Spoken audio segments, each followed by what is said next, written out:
Bonjour, Raymond Richard au micro. Eh bien, pour cette émission Tourne-Page, je retrouve Olivier Cogent. Mais c'est au téléphone, donc le son n'est pas très bon. Mais par contre, le roman est particulièrement intéressant. C'est toujours dans la saga Le pays où vont mourir les rêves. Nous nous retrouvons à Saunières, dans le pays de Roué, dans la période de l'après-guerre, 1947-1965. Donc on va parler de ce quatrième volume. Non, cinquième volume. Cinquième volume de la saga, oui. C'est le 5e volume de la saga. Le pays où vont mourir les rêves, 1947-1965. Oui. Et bon, moi j'ai été tout à fait passionnée en lisant, je dois dire. Voilà. Oui. Ben, donc je vous rappelle, je rappelle brièvement que il y a une dizaine d'années de ça, j'ai commencé à écrire un roman dont le sujet principal serait l'histoire du XXe siècle.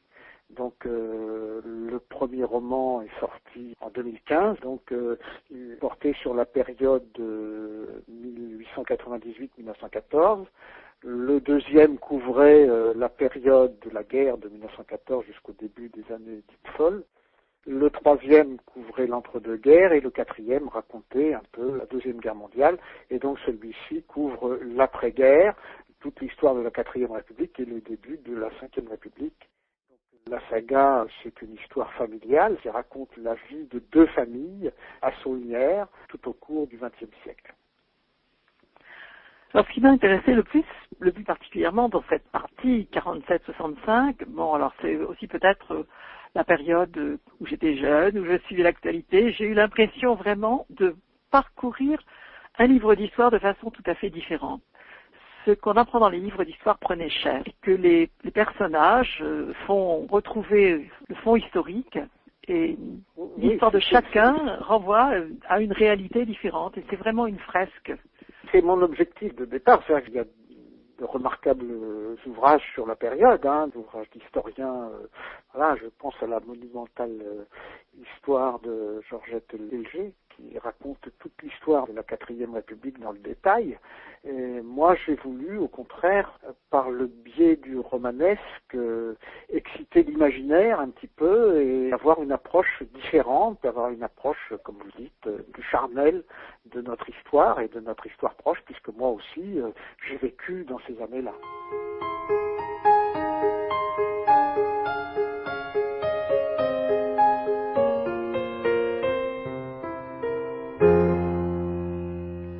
Alors j'ai demandé aussi à l'auteur comment vous travaillez pour pouvoir justement aller faire un portrait d'une personne, puis en même temps le faire coller autant à la réalité historique.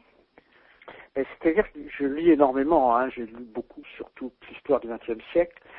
Après, je sais pas, c'est une alchimie. Je fais vivre, ces personnages vivent avec moi, je les emmène depuis une dizaine d'années, je les fais vivre et j'essaie de retranscrire ce que je leur fais vivre. C'est toute une alchimie romanesque, c'est tout le travail du romancier que de oui, c'est ce que j'allais dire, c'est le travail du romancier, voilà. Que de donner chair à des personnages, quoi.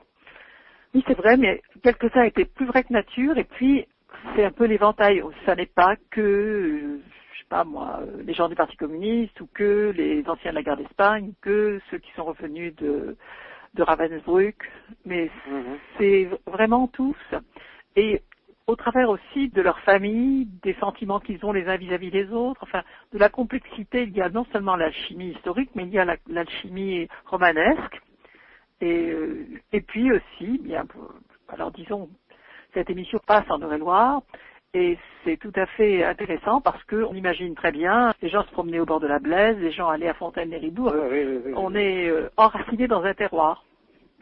Et puis, vous savez, il y a des événements qu'on a vécus. J'avais un cousin beaucoup plus vieux que moi qui travaillait à la base de Crucé comme personnel civil. Je me souviens très bien, et j'avais 13-14 ans, quand cette base a fermé, le désarroi que ça a provoqué, par exemple, dans la population de Saunières et de Fontaine-Méribou, où beaucoup de gens travaillaient. Donc, j'ai fait revivre cette émotion à laquelle j'avais assisté quand j'étais enfant, parce que c'était le fond de la conversation des adultes que j'écoutais à table. Donc, j'ai fait remonter toute cette vie que j'ai connue en vivant dans ces petits villages dans les années 50-60. C'est amusant que vous parlez de la base de Crucé. Alors, je me souviens d'un souvenir personnel, c'est un Américain qui avait dû aller faire la fête à Paris et qui rentrait en taxi. Et il avait dit qu'il fallait rentrer à la base de Crucé. Et puis, avec le taxi, il s'était vraiment fâché parce que il a dit, mais non, c'est pas à Crucé, c'est à Dreux. Et vous savez que là, un certain nombre de personnes qui travaillaient à la base de Crucé habitaient dans ce que nous appelons encore la cité américaine. Oui. Alors je me souviens de cette algarade entre le chauffeur de taxi et puis ce monsieur qui disait mais non, c'est pas là qu'il faut m'emmener, c'est à tel endroit, et l'autre ne comprenait pas. Donc c'est des pans d'histoire locale que je me suis appliqué à remettre dans la grande histoire de la 4e République et de la 5e République, quoi. Mon objectif, c'est de pas faire des romans dits de terroir, mais utiliser ce qui se passe chez nous, dans notre terroir, pour remonter vers l'histoire plus générale de la période. Voilà, quel que soit le point de vue que l'on a sur cette période, et quel que soit le parti que l'on a aussi, puisque finalement, je pense que chacun qui a vécu cette période l'a vécu de façon un peu différente. Mm-hmm. Et en fait, il retrouve des personnages qui collent avec ce qu'il était. Et ce qui est intéressant fondamentalement, c'est cette rupture qu'a provoqué la Seconde Guerre mondiale dans la société contemporaine. Et là, on le perçoit dans celui qui était un peu le hobereau de village, non pas le seigneur, mais vraiment le châtelain, bien comment il descend son piédestal, quelle relation il doit y avoir maintenant entre les financiers. Ça n'est plus simplement le maître de l'usine, le maître des forges ou le maître de l'entreprise. Et puis il y a tout le débat qui était presque interne à chaque famille. Moi, dans ma propre famille, il y avait des communistes et puis il y avait des gaullistes. Et donc le débat, il y avait des repas du dimanche qui viraient presque au pugilat, quoi. Donc c'est aussi une période qui était je veux dire, il y avait une dimension tellement affective dans ces prises de position politiques que ça m'a marqué considérablement, quoi.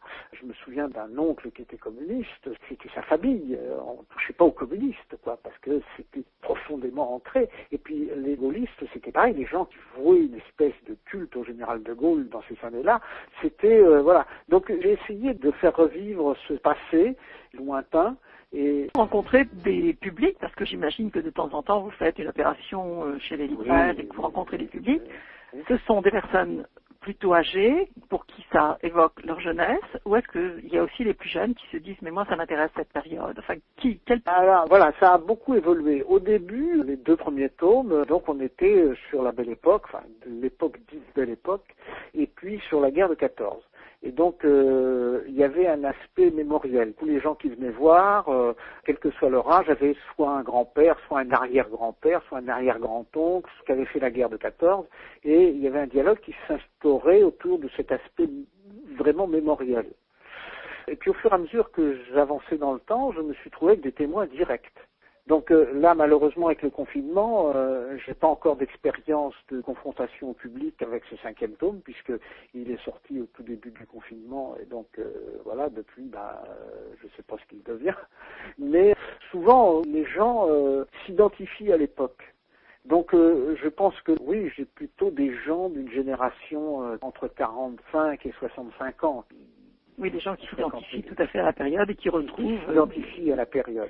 Et il arrive aussi des jeunes qui, justement, s'intéressent à cette histoire profonde du XXe siècle.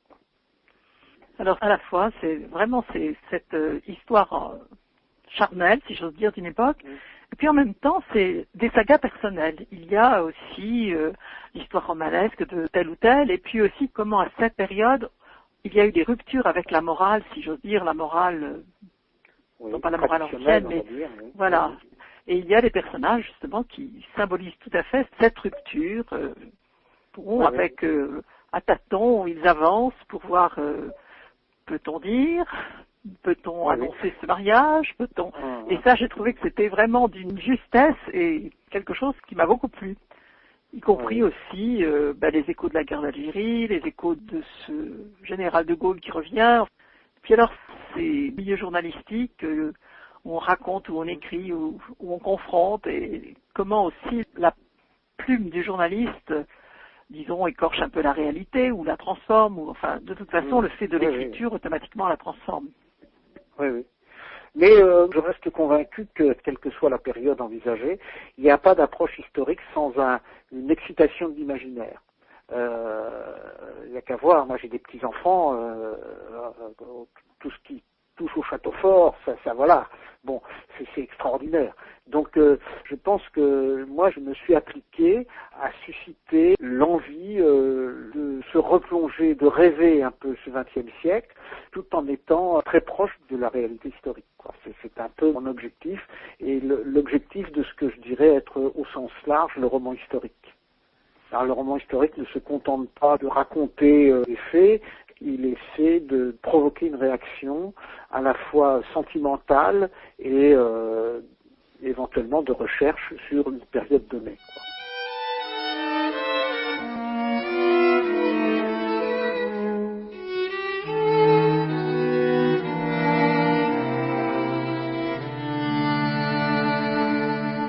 Alors j'imagine que vous allez écrire la suite, bien sûr. Oui, mon objectif est d'aller jusqu'en 2000, non? C'est presque réalisé, puisque par le biais de ce confinement, je passe beaucoup de temps à travailler.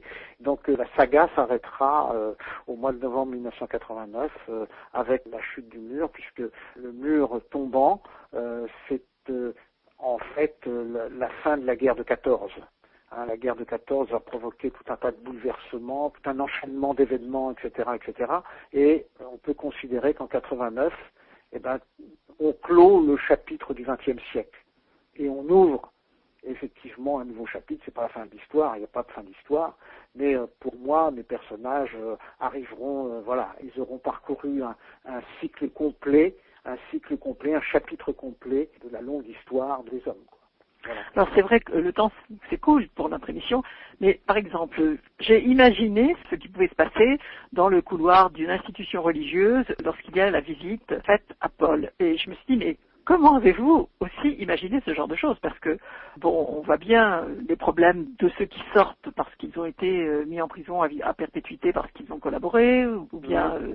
donc là, historiquement, on connaît, mais là, saisir aussi cet enfermement psychologique d'une personne qui, et en même temps, quelques-uns qui viennent la visiter, qui éveillent des réactions. Et là, je me suis dit, là, on est quand même, c'est de l'histoire, c'est du roman psychologique, mais c'est aussi une connaissance qui paraît être vraiment, on a l'impression que vous y avez été dans cette... Vous savez, la littérature sur l'époque est extrêmement riche. C'est vrai, oui. Donc, je ne vais pas vous détailler tous les livres, mais il y a une littérature très très abondante.